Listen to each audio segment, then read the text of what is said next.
Et j'aimerais répéter les annonces que nous attendons quelques minutes pour permettre aux gens de se connecter. Cette présentation webinaire va être disponible seulement en anglais, mais avec des services d'interprétation simultanés en cliquant sur le bouton en bas. Le webinaire va être enregistré et disponible en anglais et en français sur notre site sous peu. Nous allons commencer dans environ 1 minute. Merci de patienter.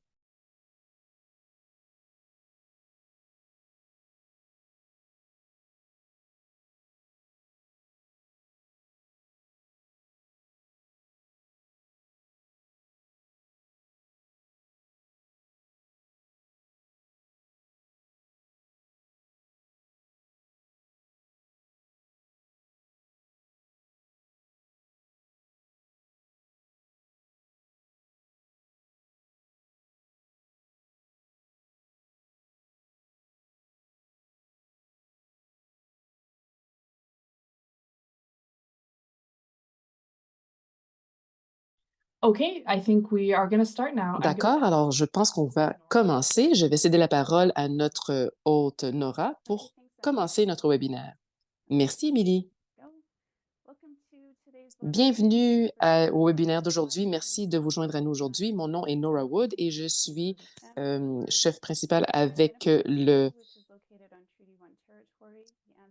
CCNID et je me trouve sur des terres sacrées et non cédées des peuples des Anishinaabe et aussi des Ininishnu, des Inuits et des Métis de Trois-Rivières. Donc, je suis sur le territoire 3 et je reconnais et je donne ma reconnaissance aux administrateurs et intendants des terres du présent, du passé et du futur.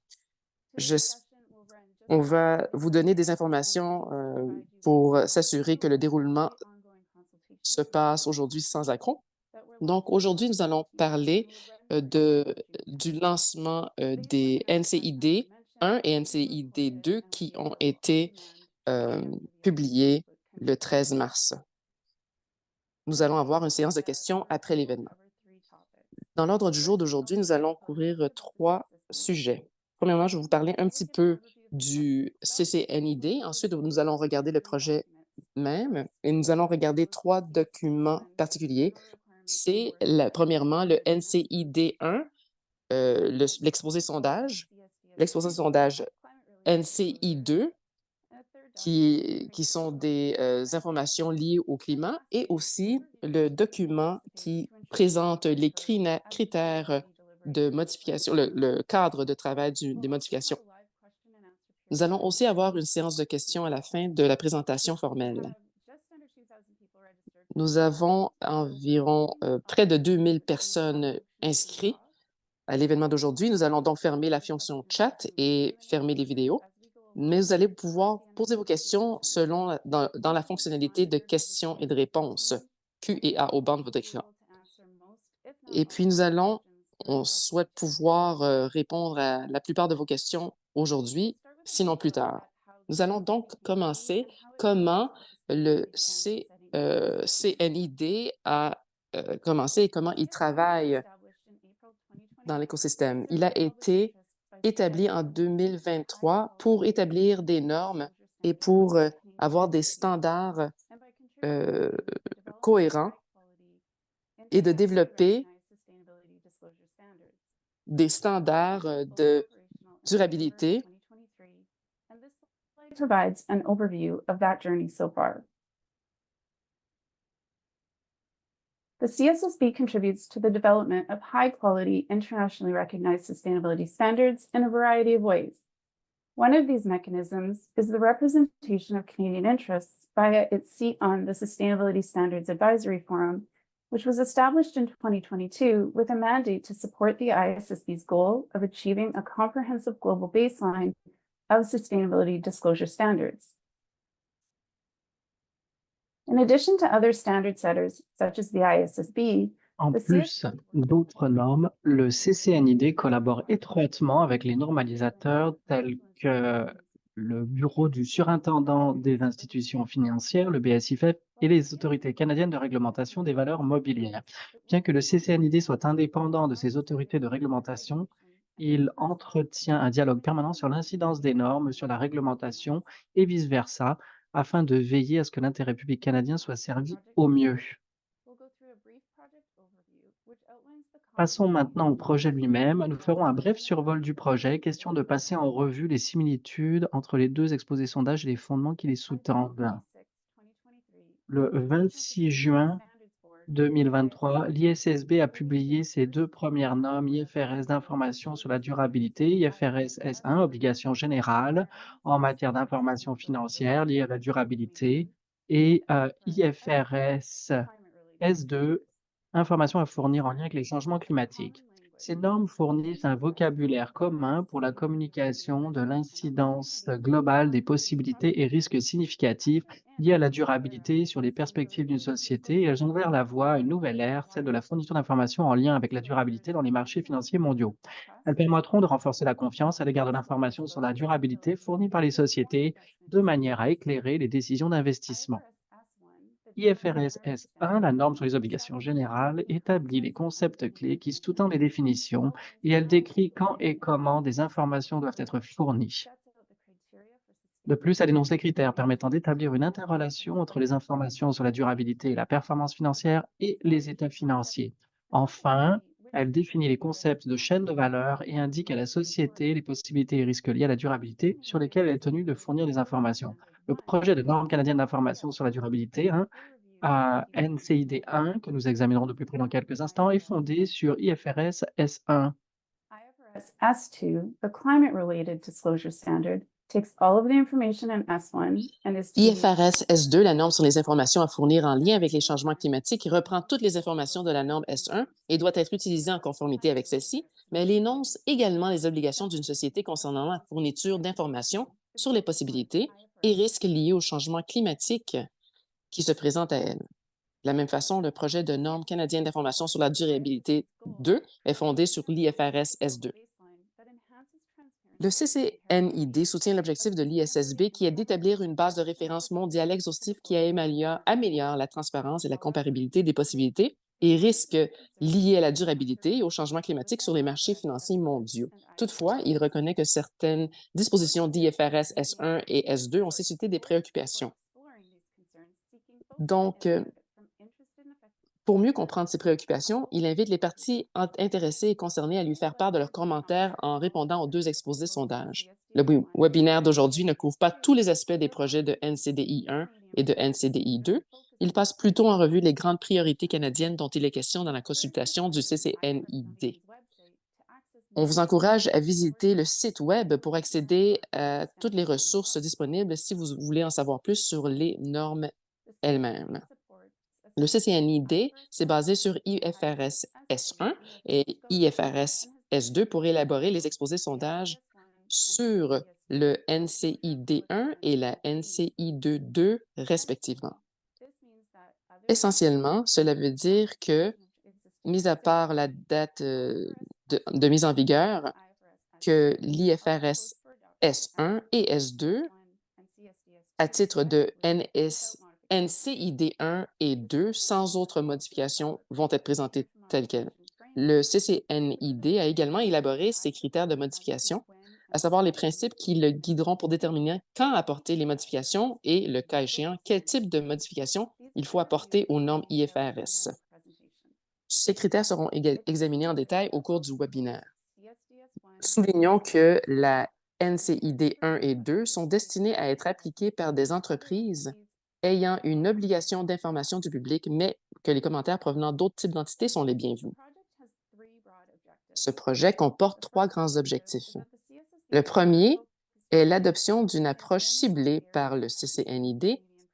Le projet ne couvre pas chaque aspect c'est-à-dire qu'on se concentre sur les priorités canadiennes. Le CCNID reconnaît les avantages de l'uniformisation des normes d'information sur la durabilité à l'échelle mondiale. Et Le deuxième objectif de son projet est d'adopter tel quel, autant que possible, les normes de l'ISSB au Canada. Et le dernier objectif est de mieux comprendre les intérêts canadiens en menant des consultations auprès des parties intéressées et concernées, comme vous, afin de recueillir leurs commentaires dans les projets de normes canadiennes d'information sur la durabilité.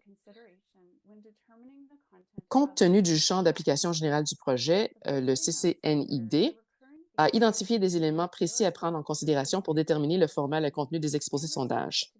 Il a tout d'abord pris en considération les thèmes récurrents et les priorités canadiennes qui ont été soumis à l'ISSB en réponse aux exposés sondages sur les normes IFRS S1 et S2 en 2022. Les permanents de NIFC Canada ont par la suite consulté les 16 personnes représentant 127 organisations au Canada pour formuler leurs réponses aux exposés sondages de l'ISSB.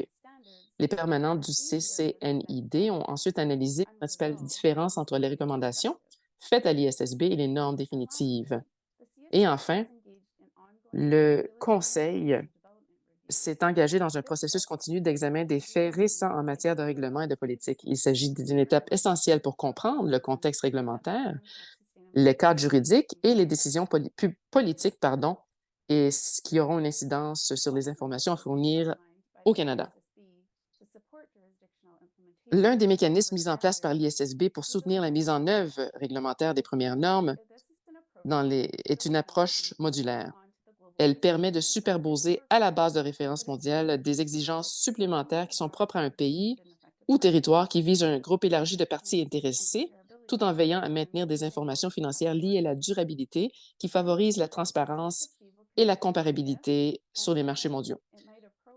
À l'avenir, le CCNID établira s'il convient d'utiliser l'approche modulaire pour répondre à des exigences précises liées à l'intérêt public canadien. Les droits des Premières Nations, des Métis et des Inuits sont inhérents et propres au contexte canadien. Le Conseil s'engage à faire en sorte que les peuples autochtones participent activement à l'élaboration des normes sur la durabilité au Canada et que leurs droits soient respectés. Ils sont décrits dans le contexte mondial, dans la Déclaration des Nations unies sur les droits des peuples autochtones, ou DNU-DPA, et dans le contexte canadien, dans l'article 35 de la loi constitutionnelle. Le Conseil s'est engagé à respecter ces droits, notamment en mettant sur pied un plan qui tient compte des besoins et des intérêts des peuples, des collectivités, des gouvernements et des entreprises, des Premières Nations, des Métis et des Inuits, afin de s'assurer que ces groupes participent à l'élaboration de ces normes. Le Conseil veut écouter les peuples autochtones et collaborer avec eux pour élaborer ces plans stratégiques pluriannuels et façonner les normes d'information sur la durabilité au Canada. Une description détaillée de ces engagements et des prochaines étapes se trouve dans les exposés sondages. Commençons par regardant les propositions de normes un à la fois. Commençons par la NCID 1, Obligation générale en matière d'information financière liée à la durabilité. Tel qu'indiqué, la NCID 1 est fondée sur l'IFRS S1.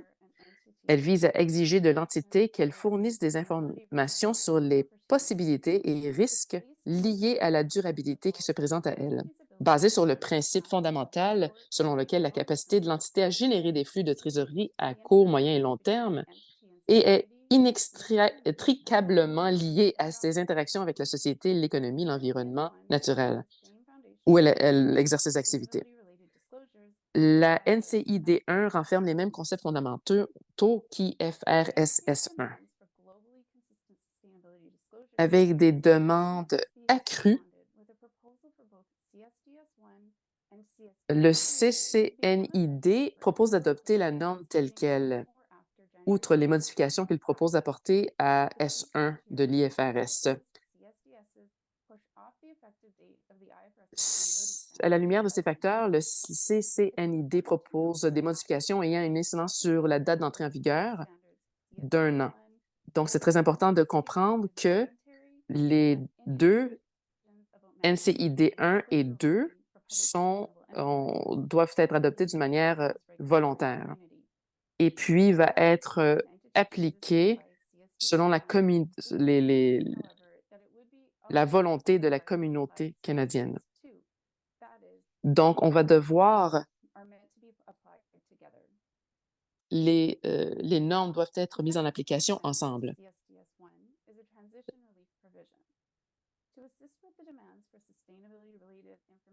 La deuxième modification proposée dans la NCID 1 est l'allègement transitoire. Donc, le Conseil propose un allègement transitoire permettant aux entités de fournir les informations, autres que celles portant sur les possibilités et risques liés au changement climatique, 2 ans après la mise en œuvre des exigences comparativement à l'allègement d'1 an prévu dans la norme IFRS S1. Autrement dit, l'entité peut reporter la fourniture d'informations autres que celles portant sur les possibilités et risques liés au changement climatique à la période ouverte au cours du 3e exercice suivant l'application de la norme par l'entité.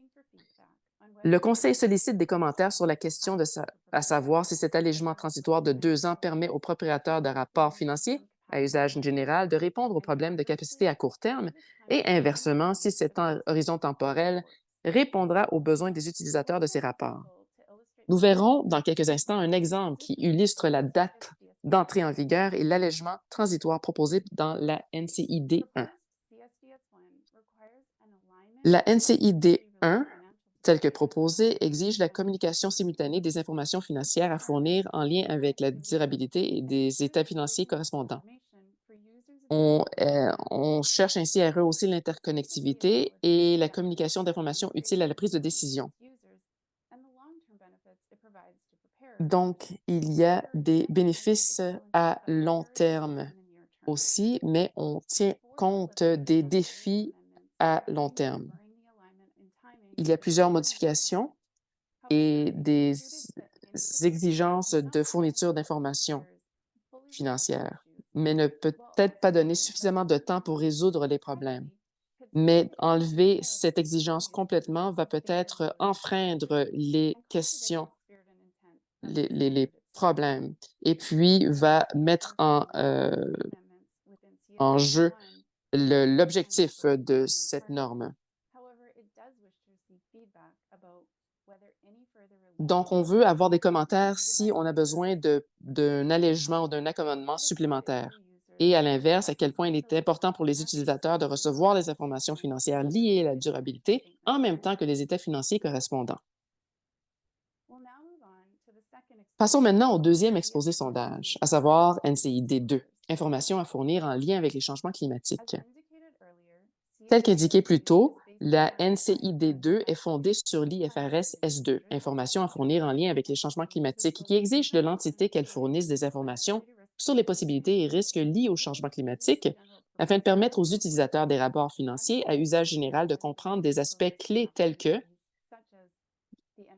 les processus en matière de gouvernance de l'entité, les incidences actuelles et prévues sur son modèle économique et sa chaîne de valeur, et la résilience de sa stratégie et de son modèle économique face aux incertitudes. Comme nous l'avons mentionné plus tôt, la NCID 2 doit être appliquée en même temps que la NCID 1, car cette dernière comprend les concepts fondamentaux qui sous-tendent la fourniture d'informations sur la durabilité et les changements climatiques.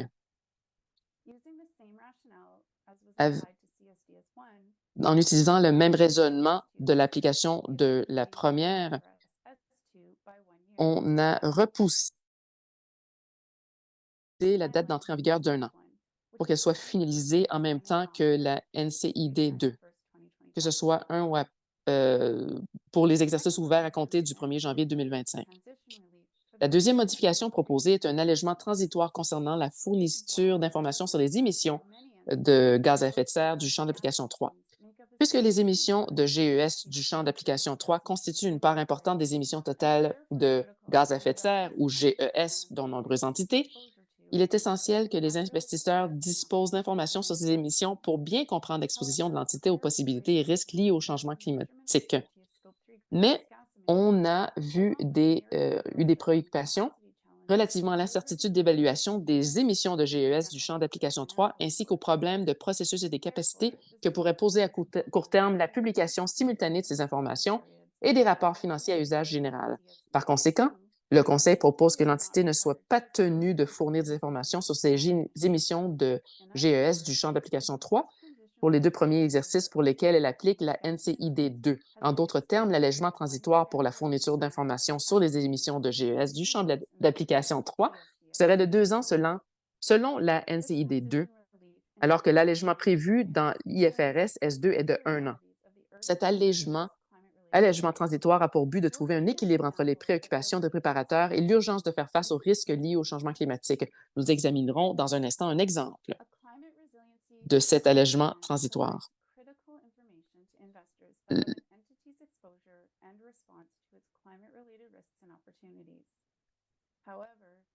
La résilience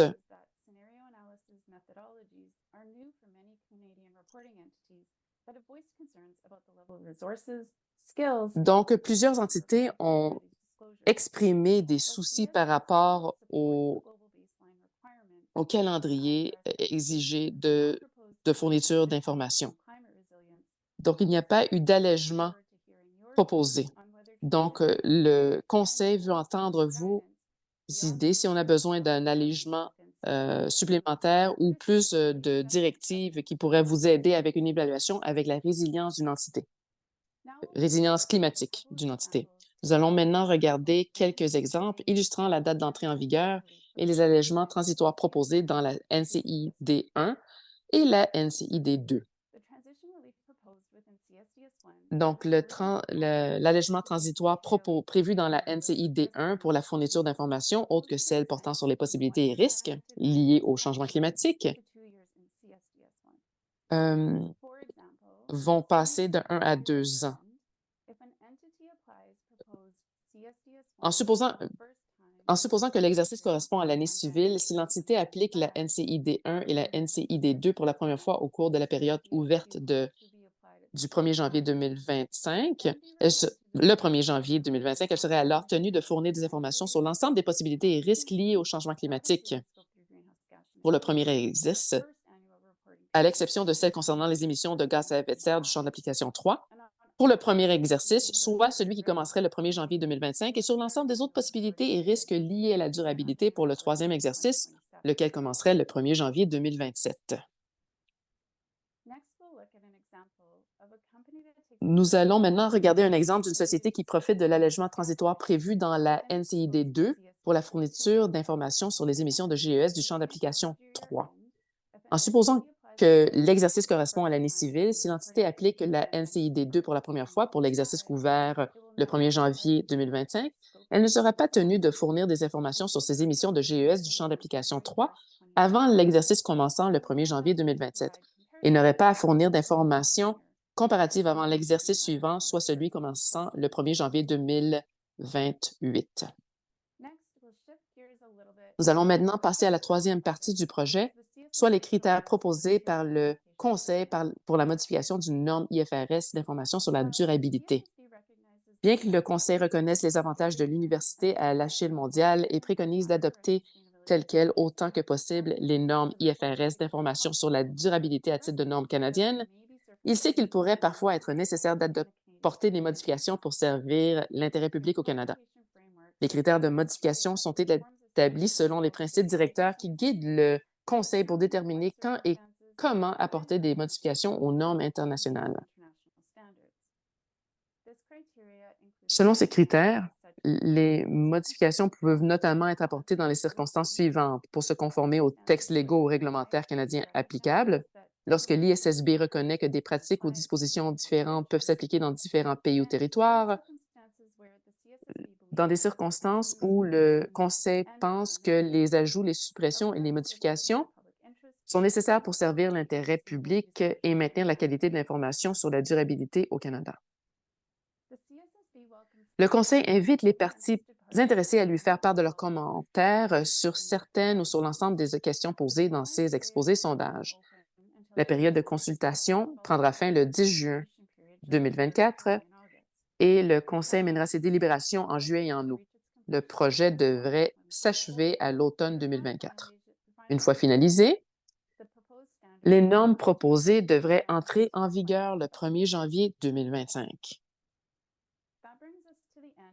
Voilà qui conclut notre présentation. Nous vous invitons à nous faire part de vos réflexions.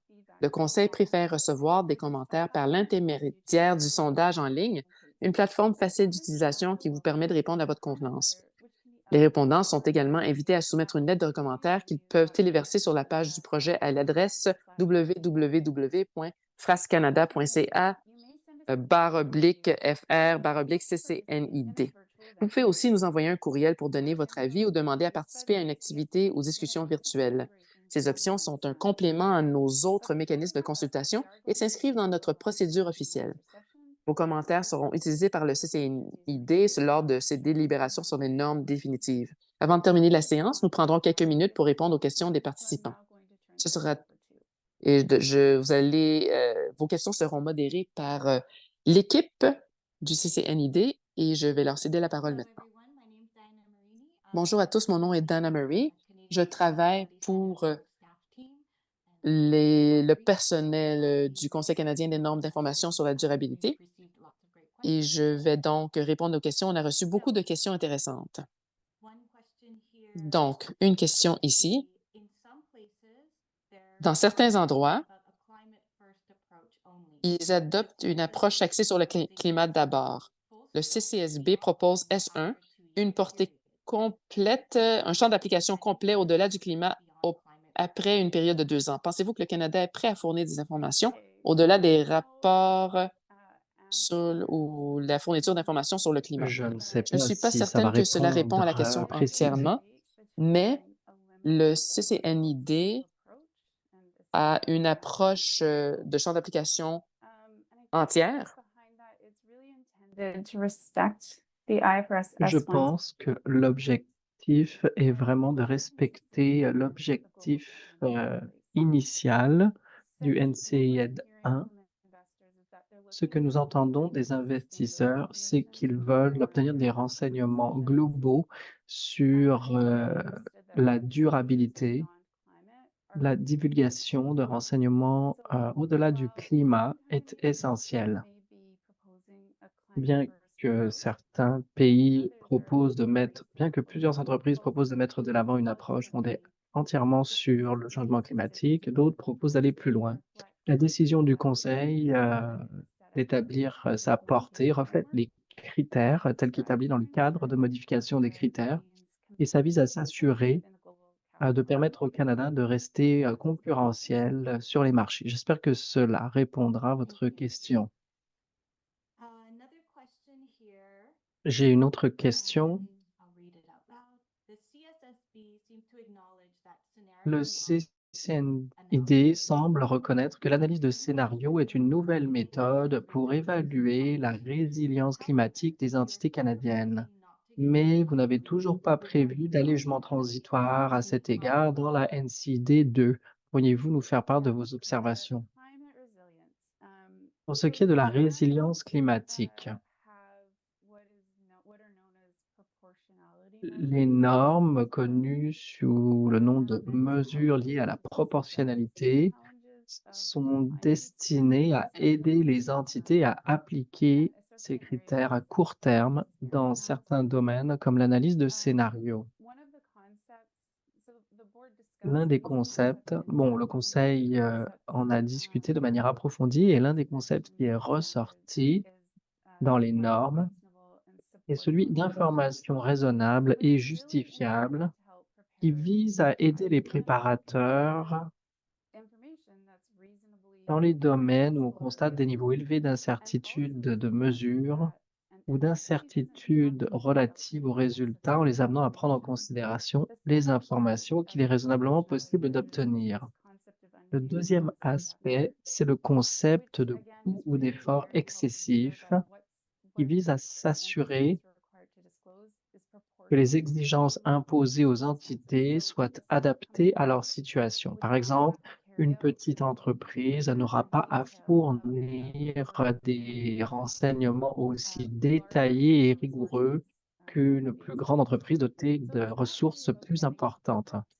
Donc, on ne vise pas la perfection parce qu'on est au début du processus, mais on veut savoir que les entreprises apprendront et avec l'expérience, amélioreront leur capacité de présentation d'informations. Le conseil reconnaît, les difficultés liées à cela et c'est la raison pour laquelle il demande de la rétroaction sur d'autres, combinaisons. Alors nous vous encourageons vraiment à nous faire part de votre rétroaction à ce sujet. Merci. Une autre question un peu semblable, mais qui est liée, Au champ d'application 3, le CCND est au courant des défis associés à la présentation d'informations sur les émissions de GES du champ d'application 3. Pourquoi n'a-t-il pas accordé Okay. So aux entités un allègement transitoire plus long? CSSB does acknowledge the challenges D'accord. associated Oui, with le CCNID reconnaît les difficultés associées à la fourniture d'informations sur les émissions de GES du champ d'application 3, mais comme on l'a indiqué dans l'exposé, on souligne l'importance du champ d'application 3 pour ce qui est de comprendre l'impact environnemental global de l'entité et ça nous permet d'obtenir un aperçu du parcours de cette entité vers la carboneutralité. Le Conseil reconnaît que les données complètes pourraient ne pas être facilement accessibles, mais il encourage les entités à commencer à fournir ces informations malgré tout. Alors, en commençant par les informations dont elles disposent, les entités pourront établir un point de référence et accroître graduellement l'exhaustivité et l'exactitude des informations qu'elles fournissent sur les émissions de GES du champ d'application 3 au fil du temps. Les mesures liées à la proportionnalité mentionnées précédemment peuvent alléger le fardeau dans certains cas. Ultimately, the CSSB's decision really En fin de reflects compte, la décision du CCNID reflète son engagement à tenir compte de ce qui répond le mieux, à son avis, à l'intérêt du public canadien. Merci beaucoup. Une autre question qui nous a été posée et que nous avons vue à plusieurs reprises est la suivante. Certaines des questions posées dans les exposés sondages semblent solliciter des observations sur les indications. Le Conseil envisage-t-il de publier des indications à court terme? C'est une excellente question. À l'heure actuelle, ce n'est pas quelque chose que fait le Conseil, mais on est en train d'évaluer nos plans pour l'avenir, ce ce qui inclut le fait d'envisager d'offrir du soutien et des indications pour l'adoption des normes. Ces éléments seront pris en compte dans le cadre de la consultation sur la planification stratégique qui est prévue pour le quatrième trimestre 2024. Ce sera examiné dans le cadre de l'élaboration de ce plan stratégique.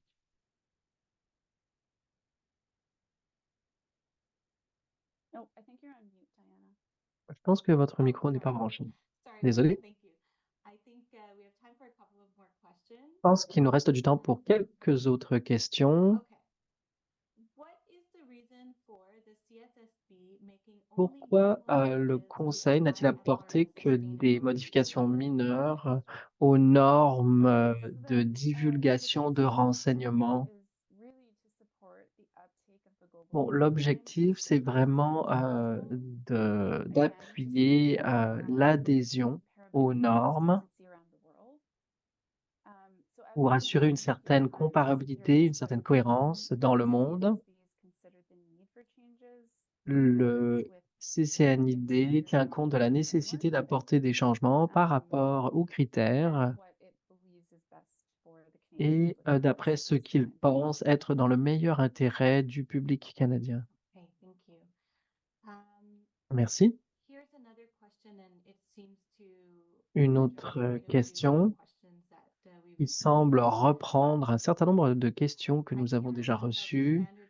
J'entends beaucoup parler de l'application des normes aux entreprises, ayant des obligations de présentation d'informations. Le conseil s'adressera-t-il davantage aux entreprises propres au Canada, par exemple des petites entreprises ou des entreprises du secteur pétrolier et gazier? Il est vrai que l'économie canadienne présente des spécificités sectorielles. Le Conseil reconnaît également que ces secteurs existent également dans d'autres pays et les normes tiennent compte des lignes directrices relatives à des secteurs, à ces secteurs. Cela signifie que ces considérations sectorielles sont déjà intégrées à la base de référence mondiale.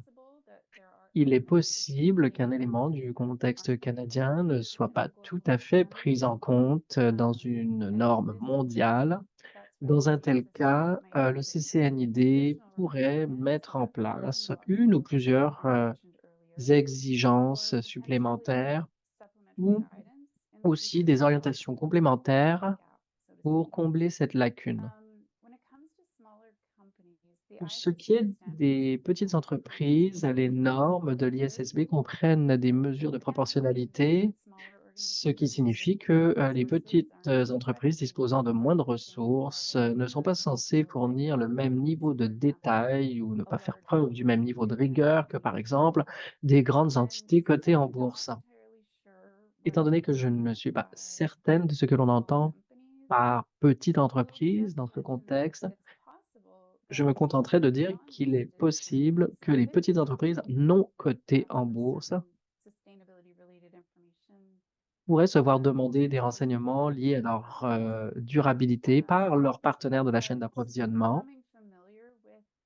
Mais le fait de se familiariser avec ces normes pour les entreprises non cotées en bourse peut avoir ses avantages d'un point de vue, concurrentiel et du point de vue de la rétention, de la clientèle. J'espère que cela répondra à votre question.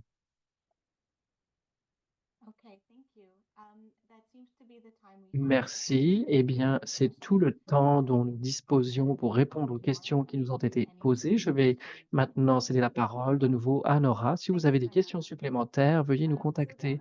Merci beaucoup, Diana. Une fois encore, je vous invite à nous faire part de votre rétroaction en participant à notre sondage en ligne, en nous envoyant un courriel ou en participant à des séances en table ronde. Envoyez-nous un courriel à CSSB à notre adresse générique. Si nous avons des questions auxquelles nous n'avons pas répondu, je vous remercie de vous être joints à nous et profitez bien du reste de votre journée. À bientôt.